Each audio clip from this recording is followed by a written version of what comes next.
Amigos y amigas queridas, bienvenidas, porque supongo que el grupo mayoritario serán mujeres a quienes hemos convocado a este webinar con la idea de que hagamos una pequeña revisión de cómo deberían las mujeres cuidar su corazón. Tengo la fortuna de presentarles a Andrea Buitrago. Ella es enfermera, tiene una maestría en en atención de enfermedad cardiovascular. Y Andrea es además la presidente del capítulo de enfermería de la Sociedad Colombiana de Cardiología y Cirugía Cardiovascular. Ella va a abordar el tema de cómo mantener sano el corazón de la mujer.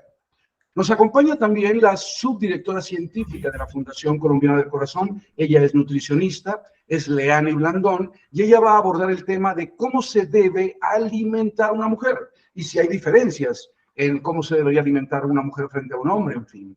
Y nos acompaña el cardiólogo miembro de la Sociedad Colombiana de Cardiología y Cirugía Cardiovascular, el doctor Alex Rivera. Él va a abordar el tema de cuáles son los síntomas que deberían conducir a una mujer a consultar a su médico. Y finalmente les acompaño yo. Soy el director de la Fundación Colombiana del Corazón y voy a abordar el tema de por qué se enferma el corazón de la mujer y cuáles son las realidades epidemiológicas asociadas a la enfermedad cardiovascular en la mujer y por qué ha ido cambiando paulatinamente a través de los últimos años en especial. Bienvenidos y esperamos que disfruten de este webinar para que haya posibilidad de que la mujer conozca mucho mejor cómo cuidar su corazón. 1. Nos sentimos muy agradados y felices de tener la oportunidad de generar durante estos minutos que vamos a estar con ustedes una sensibilización en la mujer alrededor de lo que significa aprender a cuidar el corazón. El primer tema que vamos a abordar es por qué se enferma el corazón de la mujer. Y para lograr entender por qué se enferma el corazón de la mujer, vamos a revisar el contexto. Vamos a revisar elementos que tienen que ver con los antecedentes que hoy explican por qué es que deberíamos ocuparnos del corazón de la mujer. Esta es la primera realidad. Por una mujer que muere de cáncer de mama, 8 mueren por infarto o accidente cerebrovascular. Elemento muy clave. Una tercera parte de las mujeres en el mundo van a padecer un infarto o un accidente cerebrovascular. En Colombia, 38 mujeres mueren al día por culpa de las enfermedades del corazón. Este asesino, que es el primer asesino de la mujer, tiene un cómplice. Todos los asesinos siempre tienen un cómplice. Y ese cómplice muy significativo se llama desinformación. Esta desinformación tiene unas características muy específicas y muy claras a las cuales queremos hacer alusión. En primer lugar, 3/4 partes de las mujeres creen que lo que más significativamente las enferma y las mata es el cáncer. Están equivocadas. Número 2, no se cuidan. Cuidan a los demás, pero no se cuidan ellas, no se empoderan. No hay diagnóstico temprano. Casi siempre los diagnósticos tempranos son para hombres, pero no necesariamente para las mujeres. La mujer asocia en muchas oportunidades los dolores, las sensaciones de malestar, etcétera, con síntomas de angustia y no eventualmente con que esté ocurriendo un desenlace en su corazón o en su cerebro. Eso no lo tiene claro. Y además, casi todas las mujeres tienen la tendencia a aguantar. Son aguantadoras por naturaleza y terminan consultando tarde. Estas 5 son las principales características del cómplice que se llama desinformación. ¿Por qué se enferma el corazón de la mujer? Y entremos a lo concreto. En primer lugar, por las nuevas responsabilidades. Hace 50 años, 40 años, las mujeres eran mamás, amas de casa y esposas. Hoy entraron a ser parte de las nuevas responsabilidades del mundo laboral, donde los hombres tenemos la grata fortuna de interactuar con la ética femenina, que es extraordinaria, pero las mujeres no dejaron de hacer lo que tradicionalmente hacían, siguieron siendo mamás, amas de casa y esposas, y se cargaron las nuevas responsabilidades. Esas nuevas responsabilidades vienen afectando significativamente las paredes arteriales del sistema circulatorio de la mujer, y por eso se ha convertido en un elemento que está enfermándolas mucho más.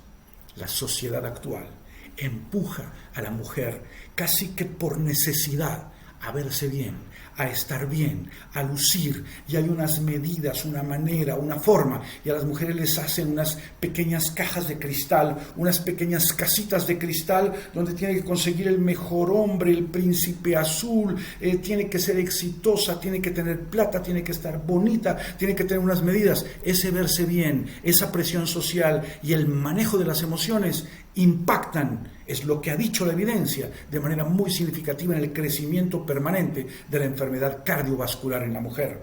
Esta es una nueva realidad, una realidad donde claramente se está observando en la evidencia y en la progresión permanente de la epidemiología de la enfermedad cardiovascular en la mujer, una incidencia muy significativa en estas razones que les estoy dando, que se complementan con más calorías y menos actividad física.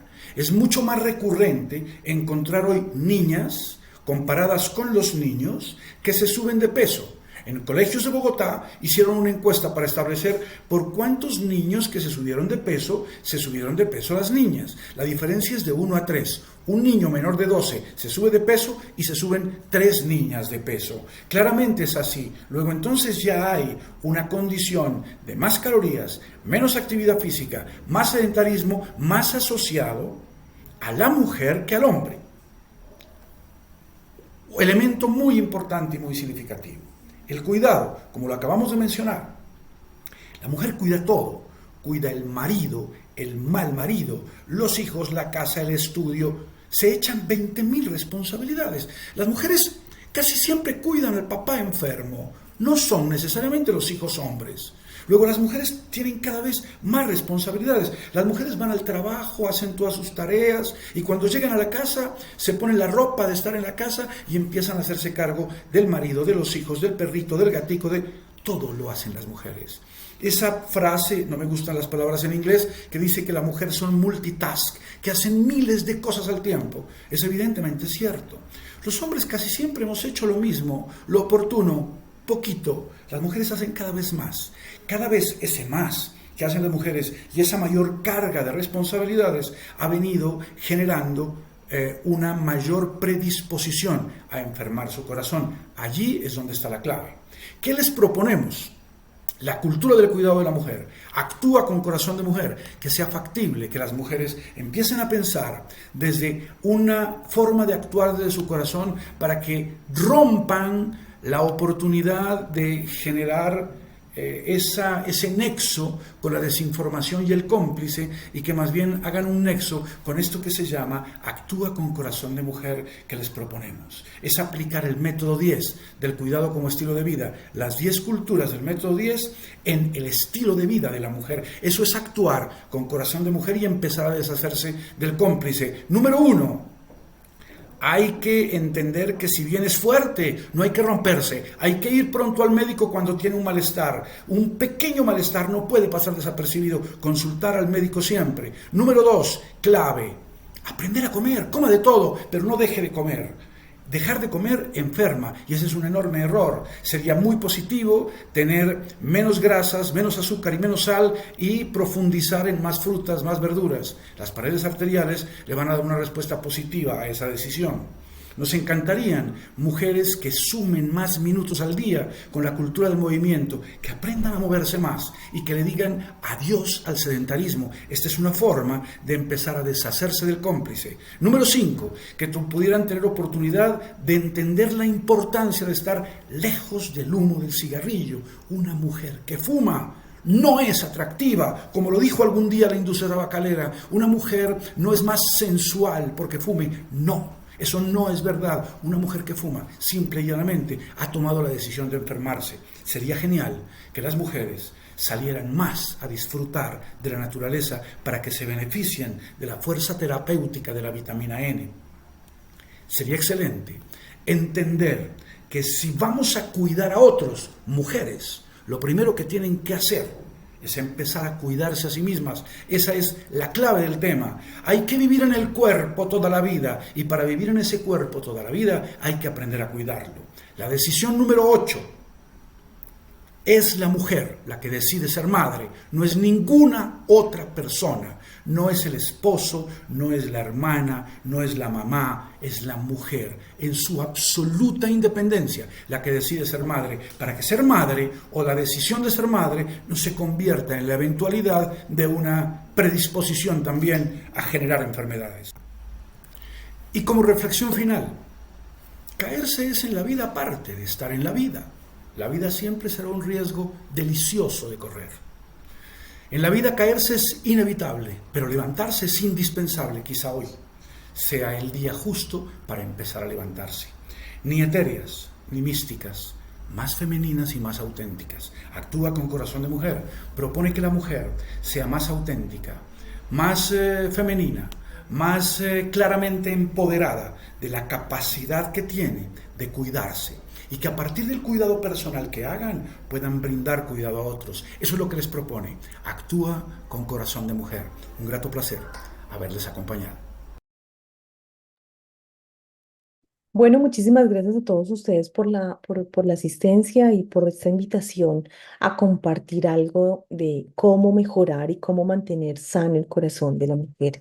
Y para empezar, quiero compartirles que esto finalmente termina siendo un viaje en el cual muchas mujeres en el día a día tenemos que estar trabajando, ya sea o para sensibilizar o para cuidarnos. Y cómo somos replicadores de esta información en nuestros entornos más cercanos. Quiero empezar también mostrándoles, compartiendo con ustedes este pensamiento de Hipócrates, considerado el padre de la medicina, quien nos decía que las enfermedades no llegan de la nada, sino que se desarrollan a partir de pequeños pecados diarios contra la naturaleza y que cuando se han acumulado suficientes pecados, las enfermedades aparecen de repente. Esto es especialmente importante porque nos lleva a entender o nos debe llevar a entender cómo nosotros intervenimos la salud cardiovascular o cómo intervenimos, digamos, la aparición de la enfermedad cardiovascular a partir de la concepción de la importancia de los estilos de vida que me pueden llevar a que yo controle la aparición de estas enfermedades. Es importante reconocer que existen unos factores de riesgo específicos para la mujer que no solamente son los tradicionales que compartimos con el hombre, que existen unos factores psicosociales, la mayor riesgo de depresión, las responsabilidades de cuidado y los roles que tenemos las mujeres adicionales al hombre y que juegan un papel importantísimo tanto en la aparición como en el afrontamiento y los desenlaces de una enfermedad cardiovascular. Es necesario desarrollar mayor conciencia sobre la enfermedad cardíaca en las mujeres, no solamente en el ámbito individual, sino a nivel comunitario y en los sistemas de salud, y la importancia de la incorporación de actividades o de acciones sobre los determinantes sociales en salud, como a partir, por ejemplo, de la alfabetización sanitaria y culturalmente competente. Es decir, necesitamos conocer más sobre cómo tratar, cómo prevenir la enfermedad cardiovascular. Y una respuesta, creo, y estamos convencidos, y es la promoción de los estilos de vida desde temprana edad y en los diferentes ámbitos donde la mujer se desempeña. Y eso nos lleva también a entender cómo, por ejemplo, las intervenciones tienen que ser multidisciplinarias en todos los escenarios, no solamente en lo individual, sino en lo colectivo, abordando desde las estrategias del desarrollo de política pública y la defensa por la política pública, específicamente en la atención a la enfermedad cardiovascular en la mujer, la adopción de sistemas de salud que no impongan barreras y que permitan un cribado, una prevención, un diagnóstico y un tratamiento adecuado y que se eliminen aquellas barreras de acceso, la importancia del control de los factores de riesgo y la adopción, como les decía, de acciones que permitan intervenir estos determinantes sociales en salud que afectan a la mujer y que son potenciadores de enfermedad cardiovascular, pero también a través de procesos de comunicación y educación que permitan, a partir de un abordaje multidisciplinario y multicomponente, que la mujer tenga conocimientos, se potencien las actitudes y los hábitos que permitan, obviamente, el control de la enfermedad cardiovascular. ¿Y cómo hacer estas cosas? Pues creo que el cambio o la respuesta está en el cambio de paradigma. Trabajar desde un enfoque salutogénico en promoción de la salud, una estrategia que me permita o estrategias que me permitan la adopción de estilos de vida saludables que se desarrollen a lo largo del curso de vida con un enfoque de bienestar, no solamente pensando en la enfermedad, en todos los entornos donde se desarrolla la vida de las mujeres y a partir de un abordaje integral e interdisciplinario. En ese orden de ideas, por ejemplo, la Organización Mundial de la Salud nos plantea tres elementos fundamentales que tienen que ver con la adopción de una alimentación consciente y saludable, de una cultura del movimiento, de la importancia de la actividad física y de la necesidad de la cesación del consumo de tabaco. Y un aspecto que quiero dejarles también como una especie de crítica, y es que muchas veces en la enfermedad sobreestimamos probablemente el papel de los estilos de vida, y claro que son importantes.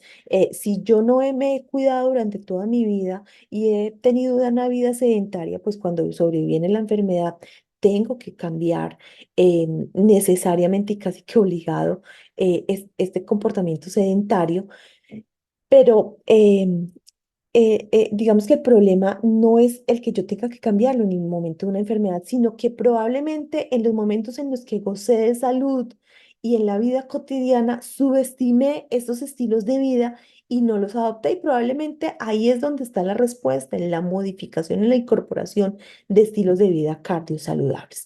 En ese orden de ideas, también la Asociación Americana del Corazón nos plantea 8 elementos esenciales para la promoción de la salud cardiovascular que son muy aplicables a las mujeres, y vamos a irlos desglosando de manera muy general. Uno de ellos tiene que ver con la importancia de la alimentación, la importancia de aumentar la ingesta de frutas y verduras, la disminución de las bebidas azucaradas y de todos aquellos productos ultraprocesados que nos venden como alimentos, y ya lo vamos a ver en las siguientes conferencias, la importancia de la nutrición para las mujeres, la importancia de cambiar aquellos hábitos y aquellos comportamientos sedentarios y entrar en una cultura del movimiento. Es importante que nos movamos, es importante que desarrollemos actividad física. ¿Qué tipo de actividad física? La que me guste.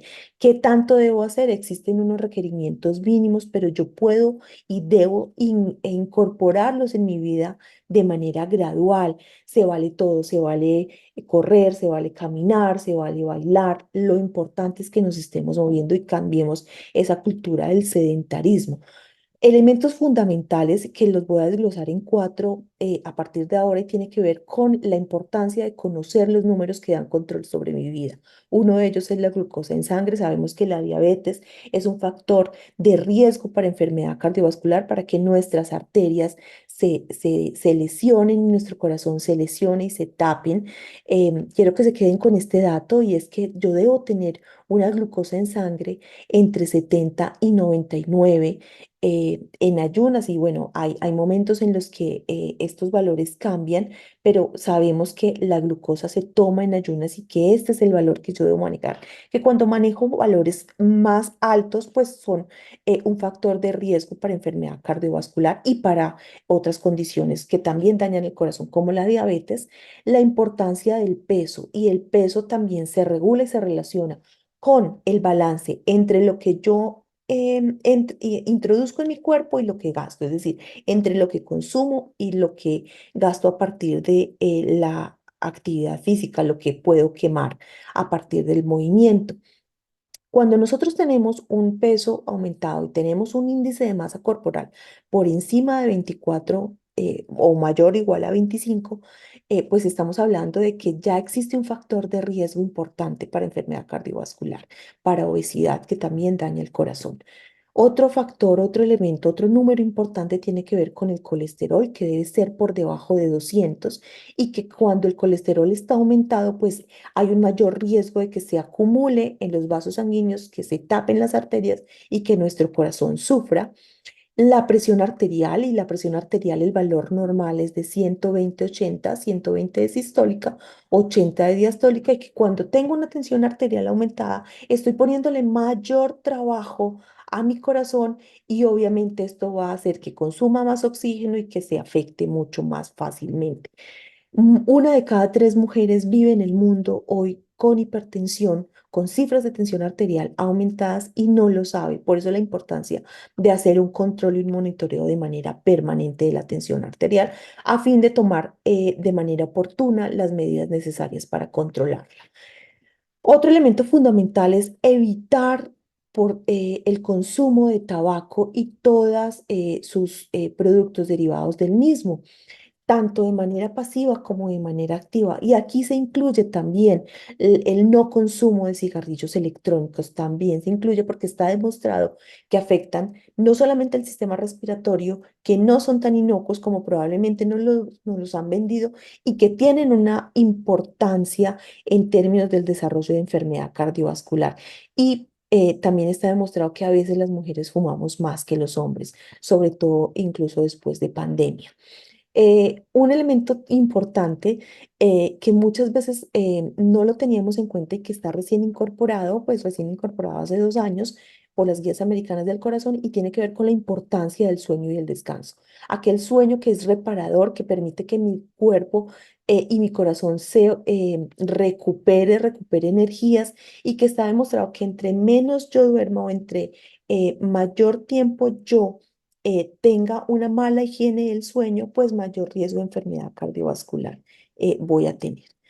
Existe otros elementos que adopta, esto es una propuesta de la Fundación Colombiana del Corazón, que llamó Decálogo para un Corazón Saludable, que adopta las estrategias de la Asociación Americana del Corazón, los 8 esenciales, pero incorpora otros que también son muy importantes y que también tienen que ver con la enfermedad cardiovascular, especialmente en la mujer, y es la importancia de controlar el estrés y mejorar el bienestar emocional. Y para esto hay diferentes estrategias, el mindfulness, los procesos de relajación, el tomarme tiempo para pensar, para cuidar mi cuerpo, para pensar en cómo puedo mejorar, apuntándole obviamente a la adopción de estilos de vida saludables y la importancia de vigilar y de mantener unas citas periódicas al médico, no solamente cuando estoy enferma, sino todo lo contrario, en ese cambio de paradigma para prevenir la enfermedad cardiovascular o para tomar las acciones de manera oportuna cuando ya hay signos o síntomas de enfermedad cardiovascular.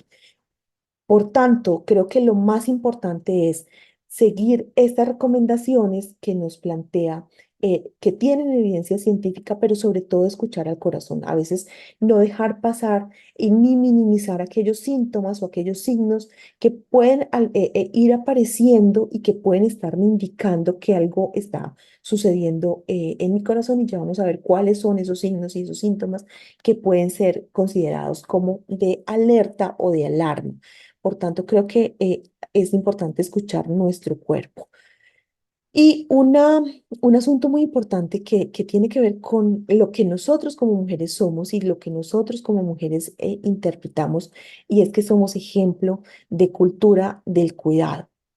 Y esto es porque muchas veces cuando nosotros aprendemos a que la enfermedad cardiovascular en la mujer es una condición prevalente, incluso por encima de enfermedades como el cáncer de mama, pues entendemos que existe y que es necesario cuidarnos. Y que cuando está demostrado que cuando una mujer conoce otra mujer que tiene enfermedad cardiovascular, ese es un factor importante y aprende, le permite a esta persona aprender a reconocer aquellos signos y aquellos síntomas y por tanto tomar medidas para el cuidado de su salud.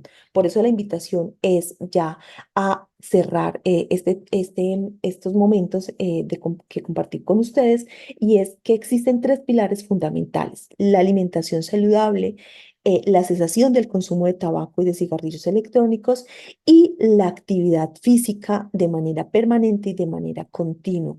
3 elementos que conjugan y que permiten que probablemente tengamos mejores resultados en salud. Por tanto, el momento para cuidar el corazón de la mujer es ahora. Nunca es tan tarde para empezar ni tan temprano para iniciar también con la cultura del cuidado del corazón en la mujer y la importancia que tenemos de cuidar y de abordar estas temáticas en beneficio de la salud de nuestras mujeres. Muchísimas gracias por su atención y quedo atenta a inquietudes. Cordial saludo a todos los que ven esta presentación. Mi nombre nombre es Leani Blandón, yo soy nutricionista dietista, soy la subdirectora científica de la Fundación Colombiana del Corazón y el día de hoy vamos a hablar de la alimentación en la mujer. Antes de dar inicio a esta hermosa charla, quiero que veamos un video. Si es bien tarde. Ay, ¿qué me puso? Mami, estoy bien pinche triste. No, pero ahorita no puedo llorar, ¿qué hora es? No tengo 10 minutos para llegar al trabajo. A ver, ya sé, voy a trabajar, regreso, cocino, lavo, plancho. De 8 a 8 y media en la noche puedo llorar. Sí, ceno, me baño y me duermo. Sí, a las 8 lloro. Parece un poco chistoso, pero la idea es que de ahora en adelante no miremos las temáticas solamente desde el tema reducido alimentario y nutricional, sino que las enmarquemos desde un contexto en el que vive cada una de las personas, ¿cierto?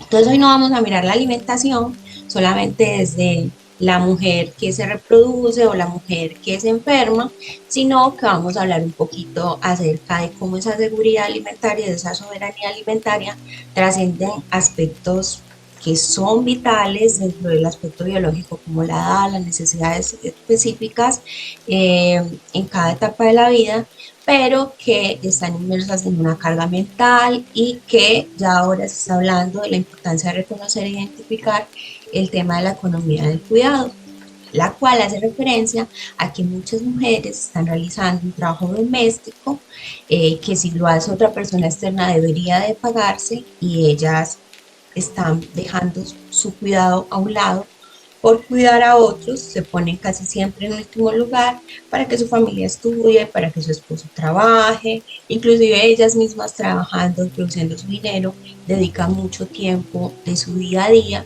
en aspectos del cuidado hacia otros y hacia el hogar y se descuidan ellas mismas. Entonces vamos a hablar de cómo debe ser esa alimentación de la mujer sin descuidarnos de este aspecto que cada día coge más auge. Para ello traigo a la invitación de esta conferencia dos posturas, una de Karina, que es una economista uruguaya, y Joan Tronto, que es una filósofa política estadounidense.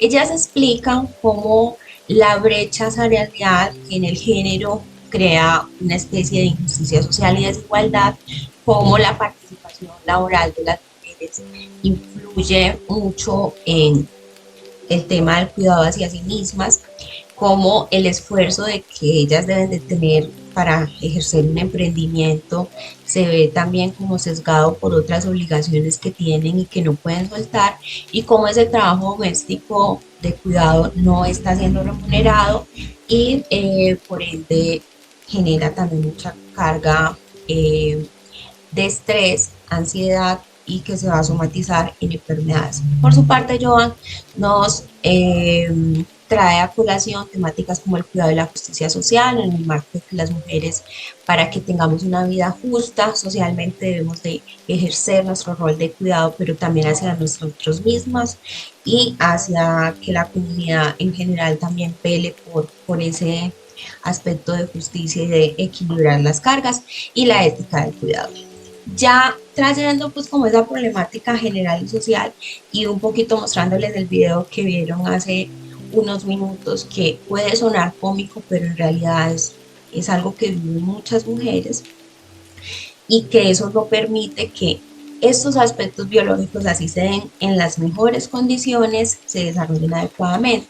Porque, por ejemplo, para analizar el requerimiento nutricional de energía y nutrientes en una mujer, hay que mirar su tasa metabólica basal, hay que tener en cuenta qué edad tiene, qué actividad física tiene, si tiene una condición fisiológica específica, por ejemplo, si está en etapa de gestación o si está en la etapa de adolescencia que tenga un proceso de crecimiento, y también evaluar como estas calorías que se gastan por los procesos propios de la digestión. Pero eso no se hace de una forma aislada, no es un cálculo de calorías, nutrientes y alimentos, es cómo se lo consume, si tiene tiempo para sentarse a comer, si por el contrario está comiendo y pensando que tengo que pagar esto, tengo que ir a hacer esta vuelta, tengo que ir a hacer esta diligencia, tengo que hacer este compromiso, y muchas veces no se dedican el tiempo que ellas realmente deben de tener al cuidado de su alimentación. Es súper importante que no solamente lo veamos desde los requerimientos, sino también desde el contexto en el cual se da ese consumo de los alimentos. Ahorita vamos a hablar un poquito de cómo la seguridad alimentaria transversaliza todo este tema biológico. Otro aspecto que vale la pena pues, reflexionar en este encuentro es que hay unos momentos críticos que debemos de mirar, y eso es más biológico, y es como en los primeros 2000 días se da una brecha o se asientan unas bases biológicas, genéticas y fisiológicas que predisponen a esa, en ese entonces ese feto, y también cuando van pasando los días, ese bebé, ese niño cuando nace, lo predispone a enfermedades o hacia el cuidado de su salud. Entonces es súper importante que antes de que vayamos a tener un hijo, sepamos en la etapa de la gestación previamente que es importante evaluar nuestros niveles, nuestro consumo de ácido fólico, que comamos verduras verdes como el brócoli, coliflor, la espinaca, que si estemos consumiendo carne o que tengamos suficiente consumo de hierro. Las personas que sean vegetarianas, vigilar muy bien ese consumo de hierro. Si estamos tomando lácteos o cómo estamos consumiendo el tema del calcio, porque lo que no se consume, el cuerpo lo reabsorbe para dárselo a ese ser. Entonces también es importante tanto la seguridad de esa madre como de esa niña que se está gestando. En la etapa de la adolescencia, la menarquia, muchas de las niñas sufren anemia porque no consumen adecuadas fuentes de hierro. Entonces es súper importante vigilar el consumo de carnes, el consumo de lácteos, el consumo de vegetales verdes, porque no solamente es anemia ferropénica, sino también pues, deficiencia de ácido fólico. En la adultez y la edad mayor, que entra pues como la época de la menopausia, es muy importante vigilar el consumo de alimentos porque en esta etapa la tasa metabólica basal baja, los movimientos se hacen más despacio, todo es como más lento, ya dejamos de trabajar.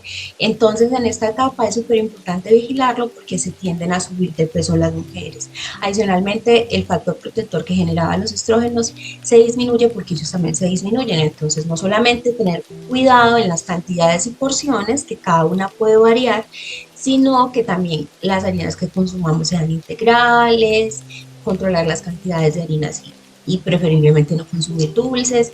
Y para el tema del estrógeno, consumir fitoesteroles que pueden ser alimentos fuentes de estos como los garbanzos, la soya, vigilar el consumo de calcio, entonces en los lácteos y derivados, todo lo que es queso, quesito, yogur y tener una exposición de 15-20 minutos al sol para garantizar que la vitamina D favorezca esa absorción del calcio.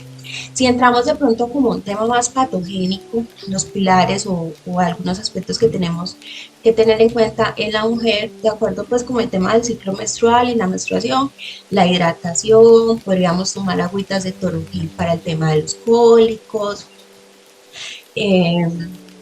realizar como terapias que nos permitan calmar los pensamientos, calmar la mente, sobre todo en estas etapas de ciclo hormonal y menstrual, realizar otras actividades que nos permitan la creatividad, la meditación y la calma. Es muy importante identificar que en esa etapa no, o sea, el cuerpo te va a pedir ese sistema de recompensas de que me des un dulcecito, pero en sí nos puede ayudar como alimentos como el chocolate, si pueden consumir un pedacito de chocolate que tenga más del 60% de cacao y que no tenga azúcar agregado. Eso les va a permitir tener como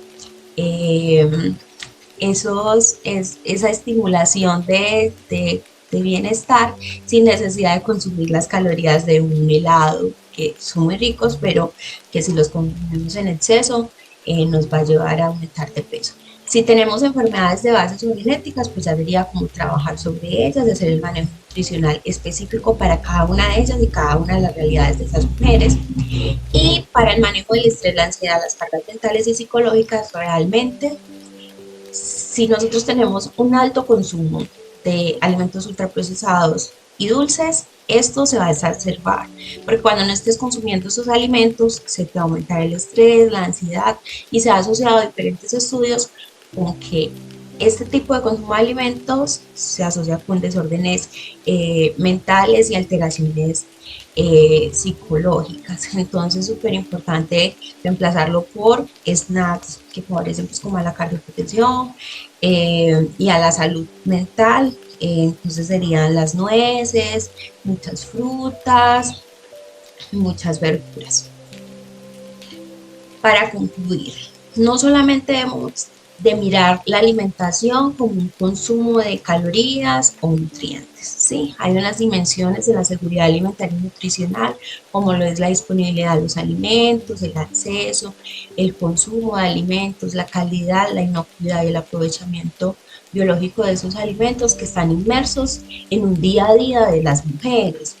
Entonces, no es solamente cuánto requiero, si lo tengo disponible, si tengo acceso a ellos, si tengo la economía para ellos, sino también cómo me lo consumo, si tengo la calma, si puedo tener la conciencia de planear una alimentación adecuada, si tengo tiempo para cocinarla o elegir adecuadamente en un restaurante, si me la puedo comer y es seguro y si no, no me va a enfermar y adicionalmente está inmerso en procesos biológicos como la lactancia, la gestación, la menopausia, pero también teniendo en cuenta que son aspectos, la alimentación trasciende aspectos etarios, ¿sí? Trasciende las diferentes edades, trasciende las diferentes rutinas, trasciende todos estos procesos que debe cargar y llevar una mujer en la sociedad actual, trasciende el proceso de enfermedad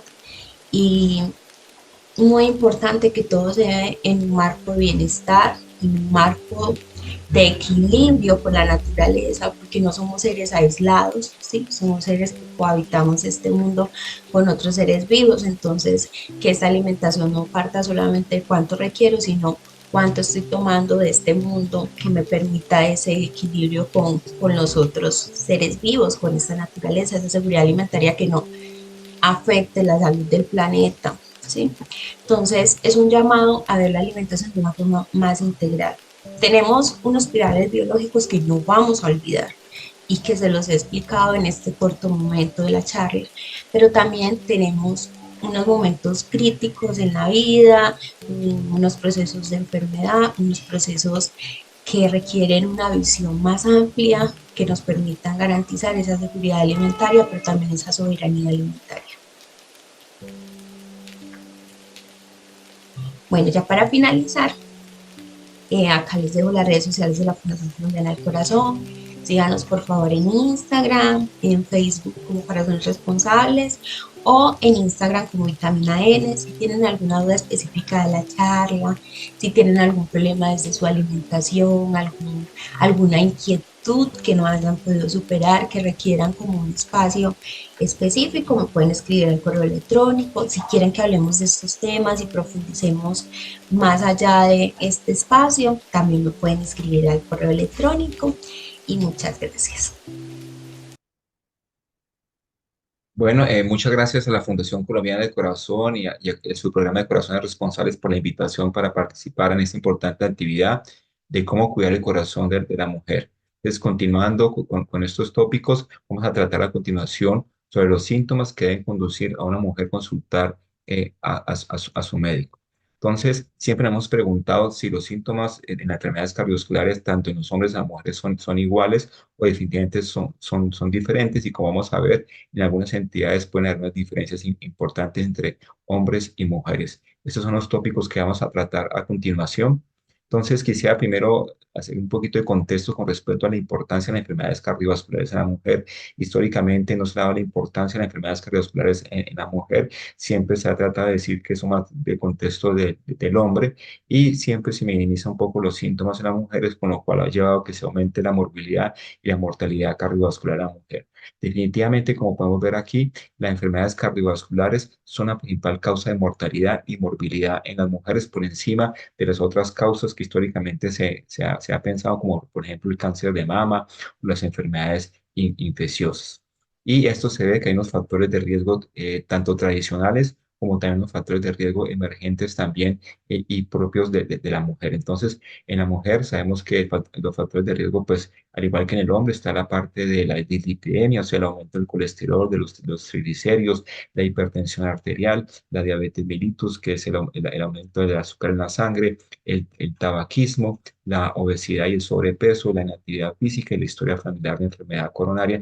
Todos estos factores de riesgo van a conllevar entonces a un aumento en el riesgo cardiovascular, tanto en hombres como en mujeres, pero como podemos observar, al comparar hombres y mujeres, estos factores de riesgo dan mayores, son más importantes en las mujeres. Otros factores de riesgo emergentes que cada vez le está dando mayor importancia, como son las enfermedades autoinmunes. Recordemos que las enfermedades autoinmunes como el lupus eritematoso sistémico, la artritis reumatoide, son más frecuentes en las mujeres y estas enfermedades conllevan inflamación permanente en el cuerpo, lo que está relacionado con la progresión de la enfermedad aterosclerótica y de la enfermedad cardiovascular.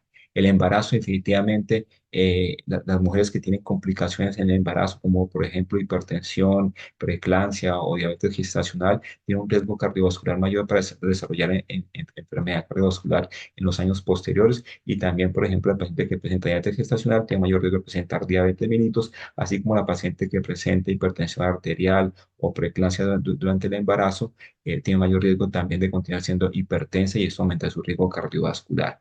La menopausia precoz, obviamente, también confiere un mayor riesgo en las mujeres porque se pierde ese efecto protector que sabemos que está en los estrógenos y la depresión juega un papel importante. Ya sabemos de hace mucho tiempo que la depresión es un marcador, es un factor de riesgo para enfermedad cardiovascular, pero definitivamente la depresión es más frecuente en la mujer y esto hace que duplique su riesgo de presentar enfermedad coronaria.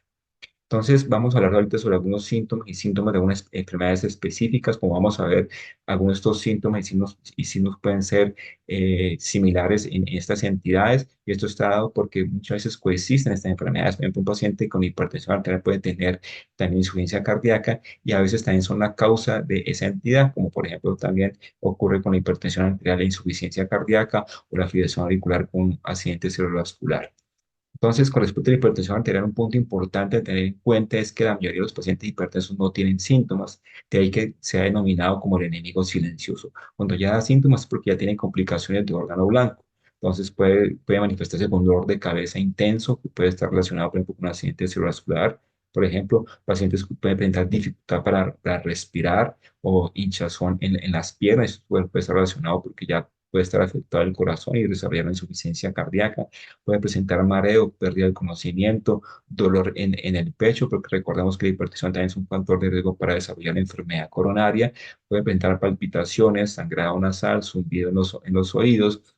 Puede tener alteraciones visuales como ver lucecitas o visión borrosa, que puede hablarnos de que ya puede tener un compromiso de una retinopatía hipertensiva. Lo importante es que si el paciente presenta uno de estos síntomas, es un signo de alarma y la mujer debe consultar a su médico y chequearse la presión arterial.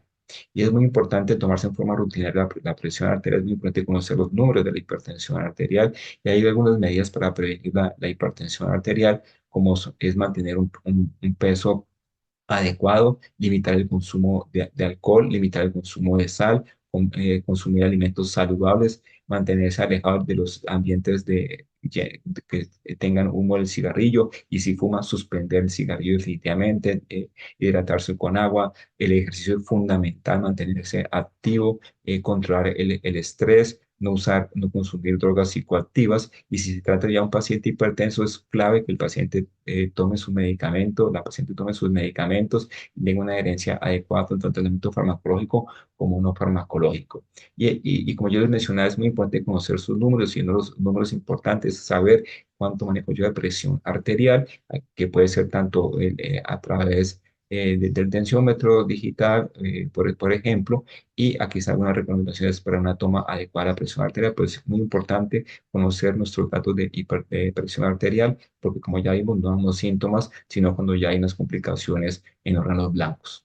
Con respecto a la enfermedad coronaria, es la principal causa entre las enfermedades cardiovasculares, la principal causa de muerte cardiovascular, tanto en hombres como en mujeres, y también históricamente sí se ha visto que se ha minimizado este tipo de enfermedades en las mujeres. Y esto es un chiste, pero en la vida real, así es, cuando un hombre llega por dolor torácico al servicio de urgencia, generalmente se activa inmediatamente el sistema de alerta, toman el electrocardiograma rápidamente, inician el tratamiento médico, hacen el proceso diagnóstico en forma muy oportuna y rápida, mientras que cuando es la mujer la que consulta por dolor torácico, generalmente se relaciona más con estrés emocional, estrés laboral, se relaciona con algo más psicológico y eso conlleva a pérdida en el diagnóstico y el inicio del tratamiento médico de, de estas pacientes. Y obviamente pues, eso pues, empeora el pronóstico de las mujeres. Generalmente la enfermedad coronaria está relacionada con el proceso de aterosclerosis, que es la acumulación de placas de colesterol en el interior de las arterias, no solamente de la arteria del corazón. La aterosclerosis es un proceso sistémico y esas placas de colesterol se pueden acumular en todas las arterias del cuerpo, por ejemplo, en el cerebro, en las piernas, en el riñón, etcétera, y se va a ir acumulando poco a poco esa placa de colesterol. También ayuda un poco también por la inflamación y esto puede llevar a que empiece a presentar síntomas progresivos de dolor en el pecho, como vamos a ver, o en algunos pacientes puede ser que se rompa esa placa aterosclerótica, se active el sistema de la coagulación del organismo y se forma un trombo allí que va a ocluir en forma abrupta, aguda, el vaso en forma completa y lo que va a llevar, por ejemplo, a un infarto. La enfermedad coronaria se puede manifestar tanto de una angina de pecho, o sea, un dolor en el pecho, como estable, o sea, que ya varios meses de evolución sin cambiar sus parámetros clínicos, hasta una angina inestable que puede ser ya cuando cuando es una angina de reciente comienzo, evolucionar a un infarto o inclusive llevar a muerte súbita. De los síntomas de la enfermedad coronaria, en las mujeres hay que tener en cuenta que el clásico dolor en el pecho retrosternal tipo opresivo no es tan frecuente como si se presenta en los hombres. En las mujeres se puede manifestar este dolor como lo que lo llamamos como un equivalente anginoso, que es un dolor en la mandíbula, por ejemplo, puede también tener un dolor o quemazón en el cuello, dolor en la clavícula, o dolor en el epigasto, una sensación de indigestión, por ejemplo, puede también manifestarse, sobre todo en adultos mayores, por ejemplo, con una fatiga, una intolerancia a la actividad física, debilidad o dificultad para respirar o pérdida de conocimiento, o ir hasta el otro espectro más crítico, que es la muerte súbita, generalmente por la presencia de una arritmia ventricular, que en la mayoría de los pacientes, si están en un ambiente extrahospitalario, casi siempre el paciente va a fallecer porque no se atiende de forma adecuada. Si está en un ámbito hospitalario, pues se puede iniciar las maniobras de reanimación cerebrocardiopulmonar en este grupo de pacientes. Con respecto a la insuficiencia cardíaca, que es la principal causa de hospitalizaciones en personas mayores de 65 años, tanto en hombres como en mujeres, los síntomas, el síntoma clásico es la dificultad para respirar o sensación de ahogo en forma progresiva, que inicialmente es con eh, esfuerzos fuertes, pero posteriormente empieza a progresar y cada vez se presenta con esfuerzos mínimos, incluso llegando hasta presentarse en reposo. El aumento de peso, más o menos 2 o 3 kilogramos en una semana, eso está relacionado con la hinchazón de pies, tobillos o piernas, un aumento también del volumen intraabdominal, que es lo que llamamos ascitis, y también hay una inflamación, pues, una hinchazón, inflamación, pues, de acumulación de líquido en la pared del intestino, el estómago, lo que lleva a unas digestiones pesadas, a un retardo de vaciamiento gástrico, una sensación de plenitud, entonces el paciente no va a consumir alimentos porque se siente lleno, hay una disminución también de la cantidad de orina porque no le llega suficientemente sangre al riñón, no se perfunde bien, entonces no va a funcionar de forma adecuada y eso va a ayudar a que se acumule más líquido, a que se produzca más hinchazón en las piernas, por ejemplo. Pueden presentar tos, también una tos seca persistente, especialmente cuando el paciente se acuesta.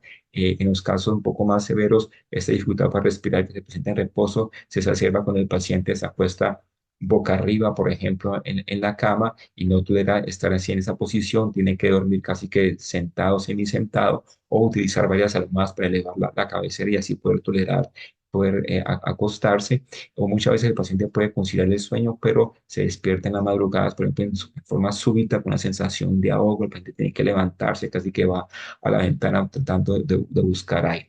También se pueden presentar variabilidad de las presiones arteriales, se pueden subir o bajar, y en algunos pacientes también pueden manifestarse con dolor en el pecho, con mareos o pérdida de la conciencia. Pues aquí hay unos ejemplos: la dificultad para respirar, que es el síntoma clásico, y la hinchazón de las piernas, que realmente empieza con tobillos y piernas y puede ocupar todas las extremidades. Con respecto a la fibrilación auricular es la arritmia más frecuente que hay, en la cual hay una alteración del ritmo cardíaco normal. Generalmente los pacientes pueden ser, algunos pacientes no la presentan todo el tiempo, sino que la presentan en forma intermitente y muchos pacientes pueden no tener síntomas. Entonces puede pasar desapercibido, de ahí que es importante enseñar al paciente a tomarse el pulso y mirar si el pulso es regular o irregular. Cuando ya se presentan síntomas, generalmente el síntoma clásico son palpitaciones, latidos anormales, rápidos, que pueden ser de una duración variable, puede acompañarse también de dolor en el pecho, de dificultad para respirar, o sea, falta de aire, un cansancio, debilidad, una poca tolerancia al ejercicio, puede también presentar mareos o pérdida del conocimiento, y en algunos pacientes esta arritmia puede presentarse en una frecuencia cardíaca muy alta y llevar a una descompensación del paciente, a una insuficiencia cardíaca o a que se disminuya la presión arterial, que presente un choque cardiogénico, inclusive tengan que ser hospitalizados en cuidados intensivos. Y unas complicaciones también de esta reinfiltración auricular, de esta arritmia, la formación de trombos dentro del corazón, porque la alta inflamación es organizada y eso lleva a que se formen trombos en el corazón, y esos trombos pueden ser expulsados con los latidos del corazón a cualquier órgano. Y uno de los órganos principales a los cuales puede ir es al cerebro. Desde ahí que vamos a hablar también sobre el accidente cerebrovascular. Hay, a grandes rasgos, hay dos tipos de accidente cerebrovascular. Uno que es isquémico, la gente le llama como un derrame isquémico, que se produce por una obstrucción de una arteria del cerebro por un coágulo trombo, por ejemplo, en los casos de fibrilación auricular. O también está el accidente cerebrovascular hemorrágico o derrame hemorrágico, en el cual hay un sangrado a nivel intracerebral. Las manifestaciones son variables, pueden tener una pérdida de la fuerza de un lado del cuerpo, de una extremidad. El paciente puede tener alteración de la coordinación, una marcha tan variante, se puede desviar hacia un lado, puede tener alteraciones del campo visual como visión doble o visión borrosa, dificultad para hablar, el paciente habla enredado, como con una lengua pesada, pueden a veces entender lo que se le dice, pero no puede expresar, no puede obedecer lo que se le está diciendo y no puede expresar lo que piensa. Puede presentar también un dolor de cabeza que realmente es intenso, repentino y súbito. Y en algunos pacientes pueden tener también, así como se pierde la fuerza, también puede haber una pérdida de la sensibilidad. Puede el paciente estar también con confusión mental y puede llevar inclusive a que el paciente pierda el conocimiento, presente un estado de coma e inclusive la muerte. Esta es una nomenclatura que es clave porque, al igual que en la enfermedad coronaria y en el infarto, el tiempo es músculo cardíaco. Aquí el tiempo es cerebro. Y ahí que es muy importante que, pues, si el paciente tiene estos síntomas, consulte rápidamente. Esta es, entonces, la mnemotecnia que llama corre, C de cara torcida, O de alteración visual, R rápida, debilidad de un brazo o una pierna o todo en mi cuerpo, R de raro al hablar, un hablar pesado. O sea, todos estos son síntomas que hacen sospechar un evento, un accidente cerebrovascular. Y la última, la letra E, hay que llamar rápidamente servicio de emergencias para que se active el tratamiento de estos pacientes. Como conclusiones, lo importante es prevenir, siempre hacer educación contra los factores de riesgo cardiovasculares. Esto es una de las formas que recomendamos, el método 10 del cuidado como estilo de vida, en el cual hay diferentes tópicos en los cuales se disminuye el riesgo cardiovascular en la mujer con el fin de prevenir la aparición de estas enfermedades. Y algo importante es que no hay que minimizar los síntomas. Si se presentan algunos de estos síntomas que le he mencionado, hay que consultar al médico, porque definitivamente en las enfermedades cardiovasculares el tiempo es corazón. Muchas gracias. Quedo atento a los comentarios y a las preguntas. Muy bien, pues magnífico. Hemos tenido la oportunidad de escuchar 4 muy interesantes intervenciones que esperamos hayan logrado satisfacer las expectativas frente a cada uno de los temas que hemos abordado. Vamos a entregar unos minutos para responder algunas de las preguntas que hemos recibido a través del YouTube Live y las distribuimos entre las diferentes personas. Quisiera hacerle la primera pregunta al doctor Rivera. Le dicen, mi querido Alex, ¿qué dolor específico, dice la señora, debo consultar con el médico para descartar que haya tenido un infarto? Es una pregunta indudablemente muy interesante, doctor Alex. ¿Cuál es la respuesta frente a esa pregunta? Bueno, muchas gracias, Juan Carlos. Muchas gracias por la pregunta. Digamos que como les expliqué en la presentación, en las mujeres no se presenta el dolor torácico tan típico como se presenta en los hombres como lo conocemos. Digamos que típicamente el dolor de un infarto agudo de miocardio se caracteriza por un dolor retroesternal, aquí en el centro del tórax, opresivo, peso, que generalmente se irradia al miembro superior izquierdo o al cuello, y se puede acompañar algunos síntomas como dificultad para respirar, sudoración, náuseas, vómito, palidez. En las mujeres, ese dolor, aunque se puede presentar, no es lo más patognomónico, o sea, no es lo más típico, sino que en las mujeres también se puede presentar otro tipo de dolor de otras características, como por ejemplo, puede ser un dolor aquí en la mandíbula, puede ser como una presión, puede ser dolor en el cuello, como peso, como sensación de atoramiento, o como ardor, o puede ser dolor solamente en la clavícula, o en el miembro superior izquierdo, o en el epigastrio, por ejemplo, o simplemente como síntomas como si fuera una distensión abdominal, como una indigestión. Entonces, en las mujeres hay que tener en cuenta eso, que no siempre se va a presentar con el dolor torácico típico, y eso es clave para tenerlo en cuenta cuando acuda a valoraciones por urgencias. Magnífico, mil gracias. Andreita querida, le preguntan, ¿a los cuántos años es oportuno que una mujer considere ser madre? Me encantó ver esta pregunta, mi querida Andrea. Bueno, interesante pregunta. Digamos que la decisión de cuándo ser madre es una decisión, primero, que es muy personal y que varía según ciertas circunstancias individuales de cada mujer. Es decir, no hay una edad correcta, universal, que se pueda aplicar. ¿Qué influye y qué elementos podría uno pensar que pueden influir para que sea una gestación planeada y que se minimicen los riesgos para de afectación de la salud tanto para la mujer como para el feto? Pues básicamente que haya una estabilidad física y emocional, una relación con pareja, que se establezcan unas metas personales y en pareja que influyen pues, en la decisión de convertirse en madre.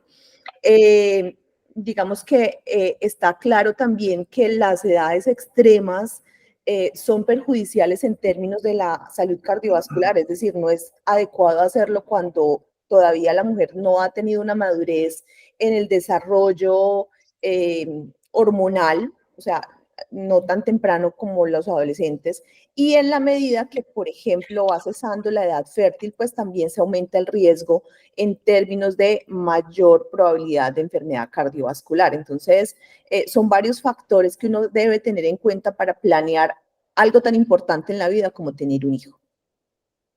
Magnífico, Andreita, muchas gracias. El tema de alimentación, Leani, provoca muchísimas inquietudes y hay muchas preguntas. Bueno, no fue tan fácil escoger entre tanta inquietud, pero nos llamó la atención algunas muy en particular. Y esta dice, o pregunta la señora, ¿puedo suplementarme con calcio para asegurar buenos huesos cuando esté viejita? Pregunta la señora. Bueno, Juan Carlos, muchas gracias por esa pregunta. Realmente la etapa de la menopausia es una etapa donde las mujeres tienen unas transformaciones fisiológicas muy importantes. Más que el tema del calcio, son todas esas variaciones de la desmineralización ósea, la propensión pues como a osteopenia o osteoporosis. Entonces, hay una transformación fisiológica que requiere un cuidado, de una atención especial en el consumo de este mineral, ¿cierto? Entonces, si la persona no consume las 4 porciones de lácteos al día, no toma el sol, ni tampoco se suplementa con vitamina D, es súper importante que la persona consuma un suplemento de calcio, en este caso podría ser citrato de calcio, y que venga complementado con vitamina D3. Entonces, sí se requiere en caso de que con la alimentación no lo consuma, no consuma este nutriente. Aquí hay unas preguntas muy interesantes, Juan Carlos. Nos preguntan por qué se afirma que las mujeres sufren más que los hombres.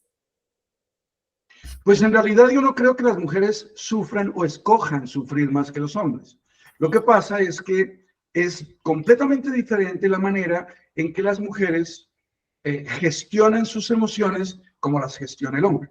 El hombre tiene una forma de gestionar las emociones que suele ser completamente diferente a la mujer. El cerebro de la mujer y el cerebro del hombre están hechos de manera diferente, construidos de manera diferente. Y esa construcción, que es una infraestructura cerebral, hace que haya una condición de manejo de las emociones completamente diferente. De hecho, el cerebro de la mujer está mucho más orientado al cerebro límbico, que es el cerebro emocional. En cambio, el cerebro del hombre podría eventualmente estar más entrenado desde la neocorteza. Y por eso las emociones son tan diferentes. Por eso una mujer le pregunta a su pareja, ¿qué estás haciendo, hombre? Y él dice, nada. Él está en la cajita del nada. En cambio, la mujer nunca está en nada. La mujer siempre está en su cabeza pensando en algo. Eso hace que, obviamente, el manejo de las emociones, la gestión de las emociones, eventualmente puedan tener un impacto en las paredes arteriales donde está el endotelio, y por eso hay una construcción de evidencia muy fuerte alrededor de que la forma como se gestionan las emociones podría en la mujer tener un impacto en el sistema circulatorio diferente a cómo sucede con el hombre. Es un poco la situación, pero no es porque la mujer escoja sufrir, porque no es escoger sufrir. A veces uno piensa, ¿y por qué será que aquella sufre tanto?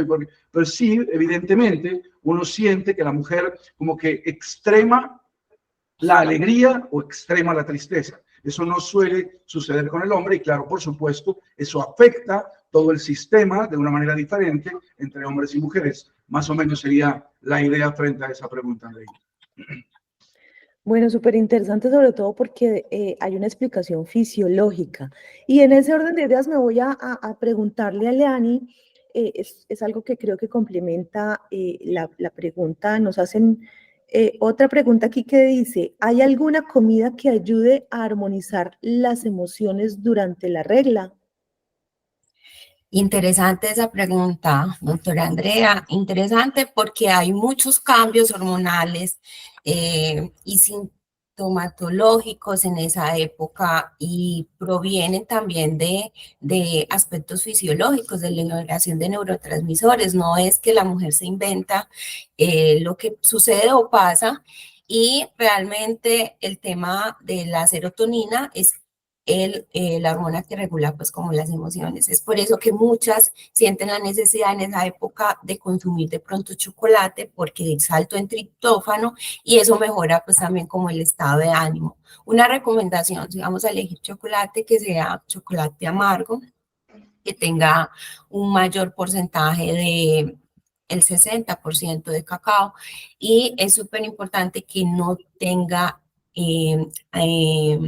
altos niveles de azúcar, porque pues ahí tenemos el tema calórico. También es importante que en esa época insistamos o tratemos de consumir nueces y frutos secos. Estos son ricos también en triptófano, además traen magnesio, calcio, zinc y algunas vitaminas del grupo B, ¿cierto? Que cuando elijamos de pronto los hidratos de carbono o los carbohidratos, estos sean más complejos, que no sean como harinas blancas, sino carbohidratos más integrales, más tubérculos, que ayuden pues como a una mayor saciedad y nos calme de pronto la sensación de ansiedad que se traduce muchas veces en comer y picar constantemente. Adicionalmente, las proteínas también nos ayudan a la saciedad y a evitar pues como ese cansancio y esa fatiga. El tema del consumo de hierro es súper importante, combinarlo con alimentos ricos en vitamina C para prevenir la anemia, que es pues como eh, un diagnóstico que se suele dar en la etapa pues como de la menstruación cuando no tenemos un adecuado consumo de hierro. El magnesio también influye mucho en la hidratación. El magnesio lo encontramos, aparte de los frutos secos, como lo comenté anteriormente, en el pescado fresco. La vitamina 6 también es súper importante consumirla, esa está en carne, el huevo, zanahoria, plátanos, y el agua, muy importante la hidratación. No dejemos que en esta época sintamos sed o que el color de nuestra orina se torne amarillo, sino que tomemos agua constantemente, a sorbito, tengamos el tarro constantemente cerca para evitar pues como la deshidratación, y más en esta etapa donde hay necesidades de líquidos. Bueno, muchísimas gracias. Doctor Rivera, nos preguntan, hablando de las diferencias entre el hombre y la mujer, ¿es verdad que hay mujeres que se infartan y nunca fueron atendidas porque creen que se trata de una molestia pasajera? Muchas gracias, Andrea, por la pregunta. Sí, digamos que como yo te lo mostré durante la conferencia, inclusive les mostré como un pequeño chiste al respecto. Como las mujeres, a veces el dolor torácico de un infarto agudo de miocardio no es tan típico como les mencioné como en los hombres. Entonces, a veces cuando consultan y pueden tener un síntoma vago, por ejemplo, puede ser un dolor torácico ubicado no en el área retroesternal, sino que en el hombro, en el miembro superior izquierdo, en el epigastrio o la mandíbula, o simplemente dificultad para respirar, por ejemplo. Entonces, generalmente el médico minimiza ese tipo de síntomas. Ahora, ese es el otro punto que históricamente se ha considerado que las mujeres no se morían por enfermedades cardíacas, que no se morían por infarto ni por enfermedad cardiovascular, sino que el que la padecía y el que se moría por esas enfermedades cardiovasculares era el hombre, y que las mujeres siempre se fallecían por cáncer de mama, por ejemplo.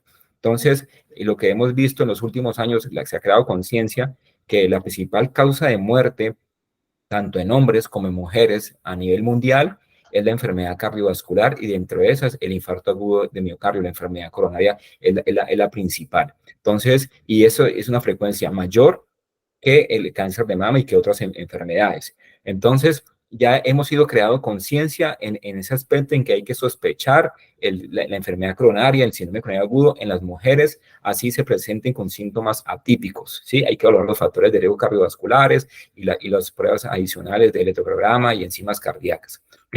Hay otro punto también, es que a veces también se trata de minimizar los síntomas y se trata de relacionar que ese síntoma de la mujer es porque está estresada, que tiene de pronto un estrés emocional en casa o que tiene estrés laboral. Entonces, casi siempre, cuando a veces la mujer consulta por dolor torácico, la siguiente pregunta es: ¿usted está deprimida, está angustiada, está ansiosa? ¿Es que usted es como ansiosa? ¿O es que hay problemas en su casa, hay problemas en la parte laboral? Entonces, tratan de explicar que esos síntomas son secundarios a ese estrés. Entonces, eso hace que en muchas ocasiones se malinterprete, no se interprete en forma adecuada el cuadro clínico de la paciente, de la mujer, y se haga un diagnóstico, por ejemplo, de enfermedad cidopéptica, de gastritis o un dolor de origen muscular, y se le da salida a esa paciente y posteriormente reingresa nuevamente con un infarto ya establecido, ya evolucionado, por ejemplo.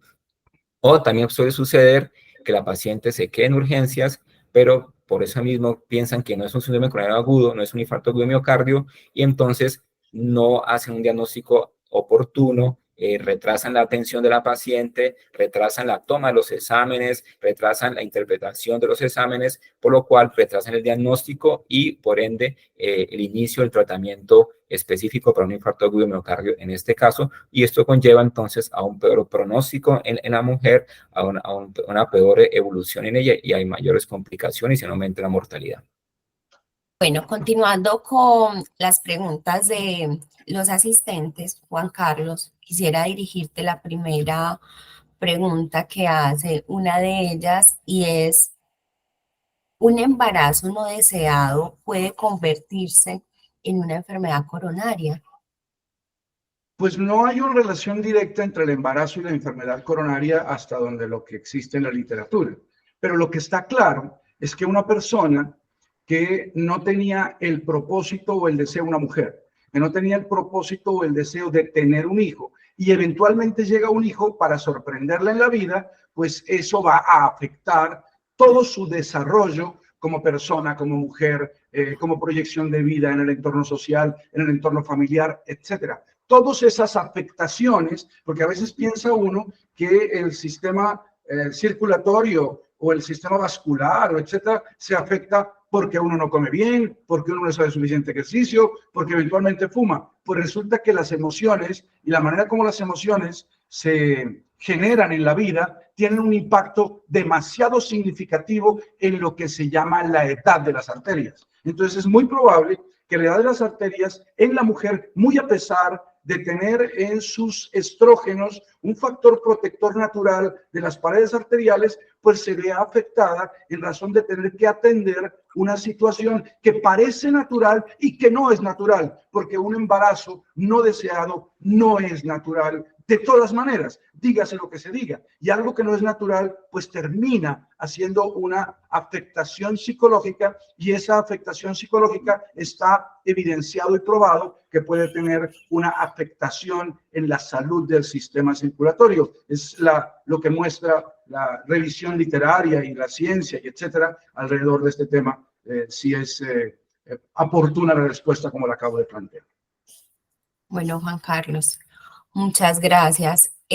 Andrea, por acá hacen una pregunta concerniente al tema del cuidado, y es que si basta con buen ejercicio, o sea, es suficiente con que una mujer haga buen ejercicio para categorizar que se está cuidando o que con eso tiene para cuidarse.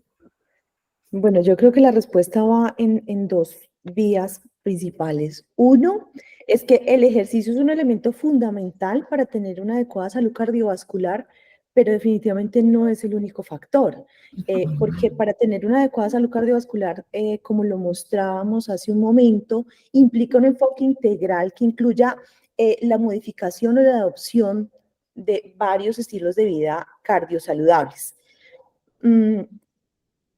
Y el otro elemento de la respuesta tiene que ver con que más que ejercicio es actividad física. Y yo les decía, cambiemos el concepto de ejercicio, deporte, por el concepto de cultura del movimiento. Es decir, tenemos que dejar de atrás estas conductas sedentarias y empezar a movernos. Creo que si empezamos con eso, con el concepto de tengo que moverme, debo moverme, moverme me sirve para mi salud cardiovascular, hemos dado un paso grande, porque cuando generalmente pensamos es que tengo que hacer ejercicio porque el ejercicio me sirve, pues el ejercicio muchas veces, probablemente igual que el concepto de dieta, se asocia a qué difícil, no puedo, fracaso, tengo que ir al gimnasio, no tengo dinero, a una cantidad de argumentos que son barreras para que las personas se muevan. Y entonces en ese orden de ideas creo que es más cultura del movimiento y hablar de un concepto de actividad física. ¿Qué cosa puede hacer? Lo que le guste, lo que le genere satisfacción. Sabemos los efectos fisiológicos del movimiento, de la actividad física, del ejercicio, pero si a mí me gusta bailar, pues baile. Si a mí me gusta caminar, hágalo. Si a mí me gusta nadar, hágalo. Si me gusta mezclar varias cosas, hágalo. Empiece gradualmente, no puedo esperar a cumplir las metas o el ideal de actividad física que están recomendadas. Yo creo que poquito es mejor que nada, y poquito, de a poquito en poquito, como en una alcancía, yo puedo ir sumando minutos al día, y puedo ir sumando minutos de manera gradual. La idea es que eso sea permanente en el tiempo. Entonces, en ese orden de ideas, cualquier cosa sirve. Yo puedo programarme, hacer, no, si soy una persona sedentaria que hasta ahora está, digamos, empezando a tener este hábito en mi vida, pues puede empezar con 7 minutos, haga los 7 minutos durante una semana y vaya aumentando gradualmente. La siguiente semana hago 10, la siguiente semana hago 15, planéelo durante la semana o planéelo durante sus días, y así de alguna manera sirve. La gente dice, no, es que no tengo tiempo, pero me siento a ver la novela, por ejemplo, en la noche. Pues en el momento en que está viendo la novela, hágalo, muévase, móntese en la bicicleta. Si salgo, por ejemplo, las personas mayores, el momento, por ejemplo, de salir con los hijos a caminar, o el momento de sacar el perrito es una excusa. Si buscamos excusas para no, creo que también hay que buscar excusas para sí. Y definitivamente el ejercicio, la actividad física o el movimiento, pues permite que se combine con los otros estilos de vida, en términos que es un elemento que potencia los efectos positivos del control de los factores de riesgo.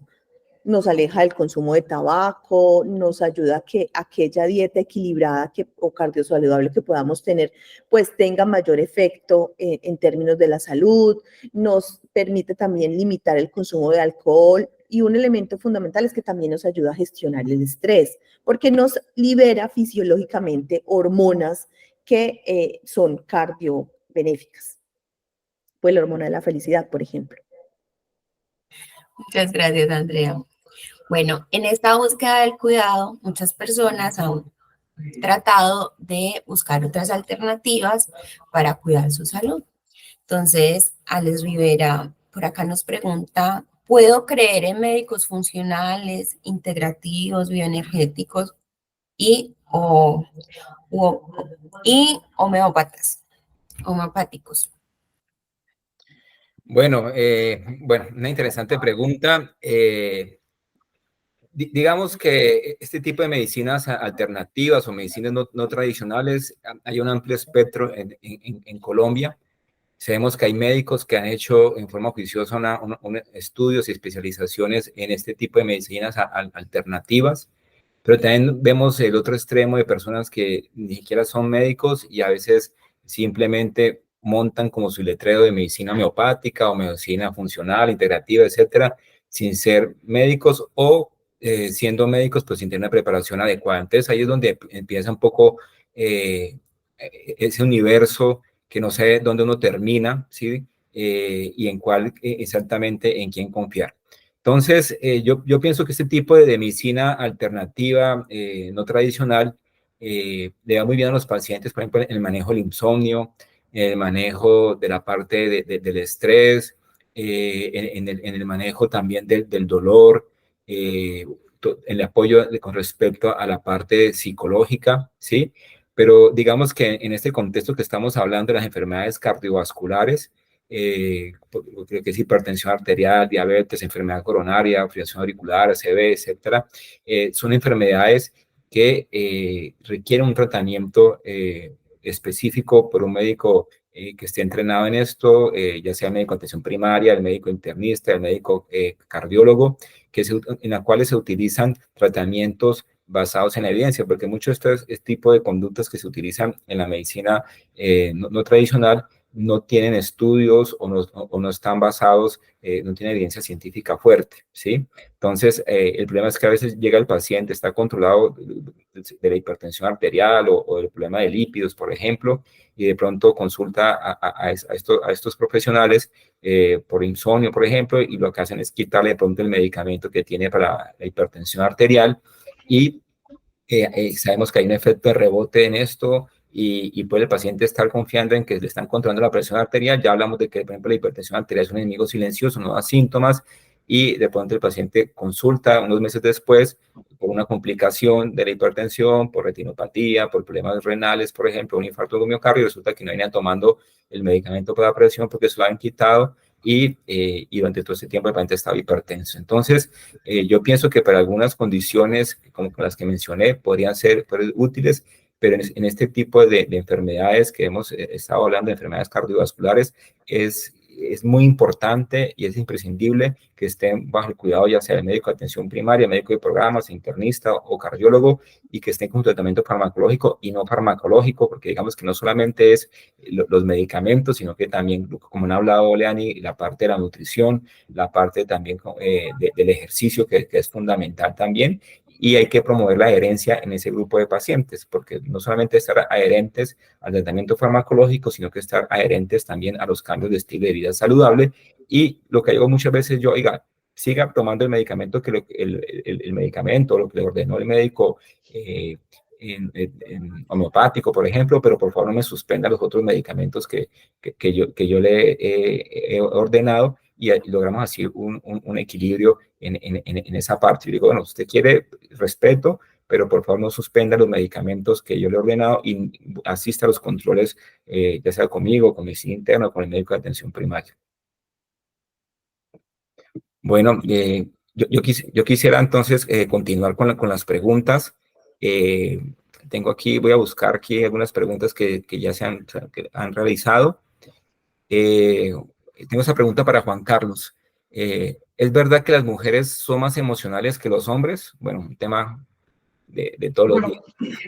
justamente ya lo habíamos abordado en las otras preguntas y pues tiene que ver con aquello que decíamos del desarrollo de los cerebros diferentes en la mujer y en el hombre, y que evidentemente la mujer tiene una mayor tendencia a desarrollar su cerebro límbico y por eso es más emocional. Entonces es verdad que las mujeres son más emocionales, como también es verdad a partir de la evidencia conocida que ese tema en que se gestan las emociones podría tener un impacto o positivo o negativo, no siempre negativo, o positivo o negativo en la salud cardiovascular. Pero está claro que hay, por ejemplo, y el doctor Rivera me lo puede corroborar, que hay mucha hipertensión asociada al manejo de las emociones.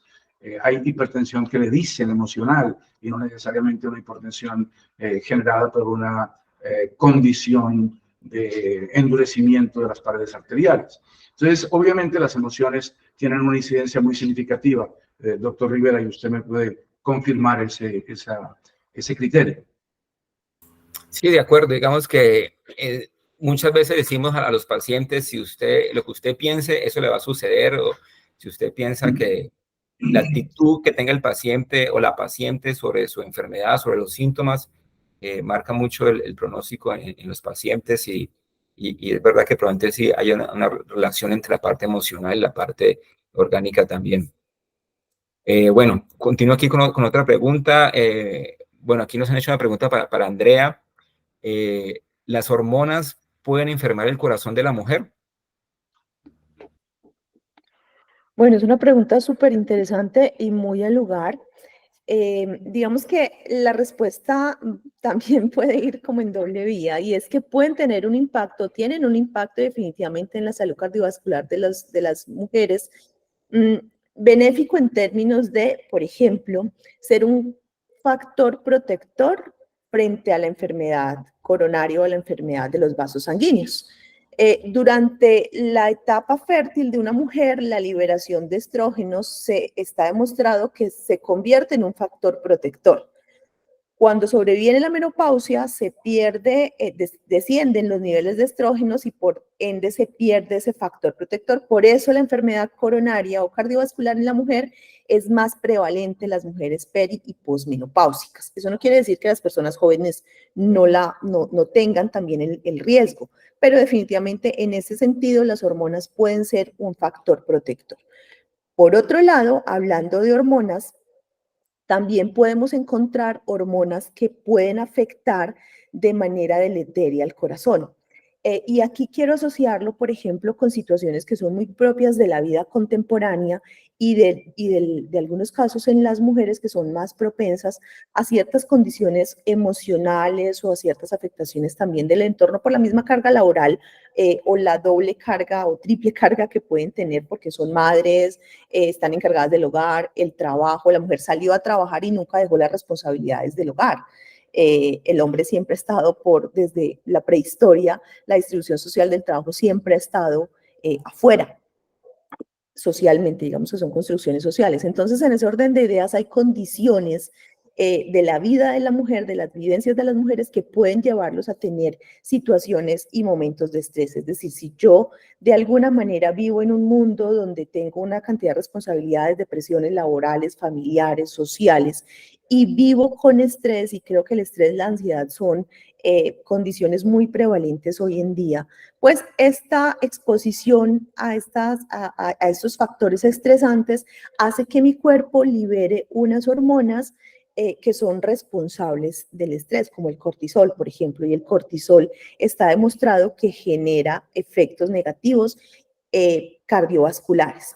Aumenta el riesgo de tener presión, hipertensión arterial, y esto contribuye pues al desarrollo de enfermedades cardiovasculares. El estrés crónico provoca una respuesta inflamatoria y un proceso inflamatorio genera o se asocia con enfermedad cardíaca, disminuye o afecta el metabolismo de las grasas y los lípidos, entonces aumenta el riesgo de depósito de colesterol y de desarrollo de placas ateromatosas en los vasos sanguíneos y una resistencia a la insulina. Y todos estos elementos pues son deleterios para el corazón. Sí, vuelvo y me devuelvo nuevamente a efectos protectores, por ejemplo, y la relación de la actividad física con las hormonas. Y es que cuando yo realizo actividad física, libero también hormonas que son benéficas para mi corazón. Por ejemplo, la serotonina, la hormona de la felicidad, o conocida pues como la hormona de la felicidad, que de alguna manera mejora la función cerebral, tiene una relación directa con el corazón, porque influye en el sistema nervioso autónomo, entonces mejora o regula el tono vascular, el tono de los vasos sanguíneos, regula un poco, tiene un efecto antitrombótico, entonces puede tener implicaciones interesantes y protectoras en la salud cardiovascular. Bueno, muchísimas gracias, Andrea, por tu respuesta. Y bueno, tenemos aquí otra pregunta. En esta ocasión está dirigida para Leanne Gisep.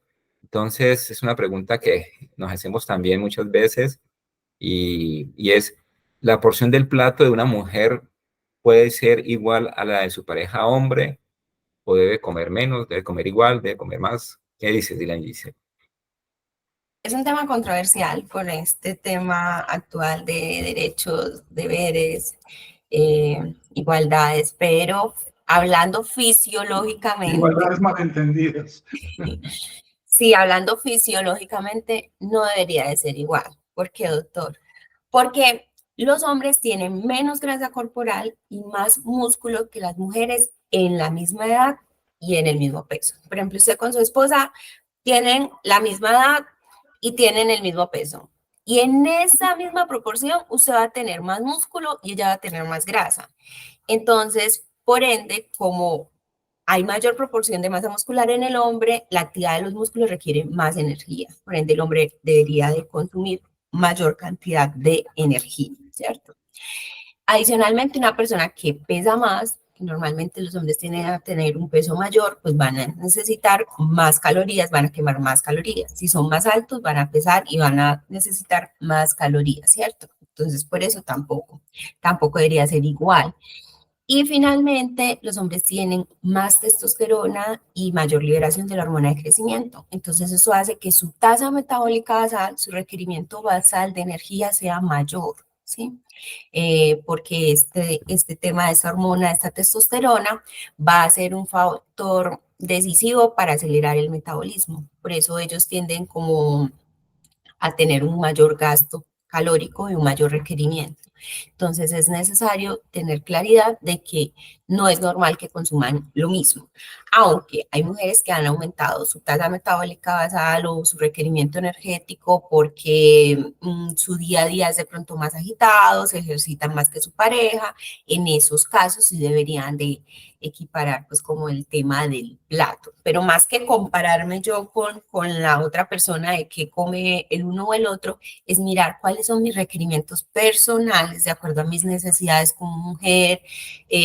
Muchas trabajan, muchas se ejercitan, muchas de pronto están en una etapa fisiológica, están en gestación, otras están llevando una enfermedad de base que requiere un aumento calórico. Entonces yo tengo que saber, más que compararme y servir menos que el otro, cuáles son mis requerimientos, porque de pronto mis requerimientos pueden ser inclusive mayor que el otro. Pero en un contexto normal, los hombres requieren más calorías, ¿cierto?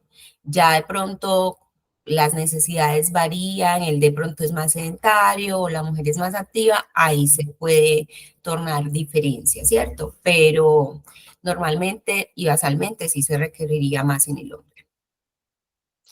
Magnífico, mil gracias, Leani. Y la verdad, me parece que hemos hecho una inversión de tiempo muy significativa a intentar. A veces el tiempo no es suficiente para tanta inquietud y para una pregunta tan amplia, ¿no? ¿Cómo cuidar el corazón de la mujer? Nos planteamos una cosa bastante ambiciosa, pero creo que de alguna manera pues nos hemos ido acercando a eso, a lograr que la mujer se empodere de la importancia de no cuidar todo, porque la mujer cuida todo, y debería tener claro que lo primero es cuidar su propio corazón para ver si de pronto le cuida el corazón al marido, a los hijos, a los tíos, a las hermanas, a todo el mundo, porque la mujer es una cuidadora por naturaleza.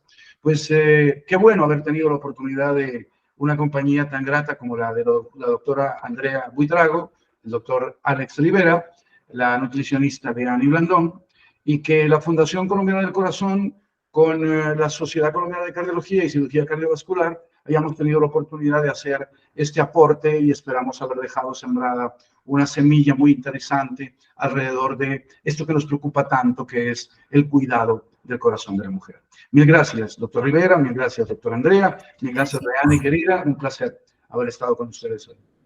Muchas gracias. Muchas Muchas gracias gracias a por la todos invitación ustedes. y muchas gracias a todos los asistentes. Hasta una próxima oportunidad. Gracias, que estén muy bien. Gracias.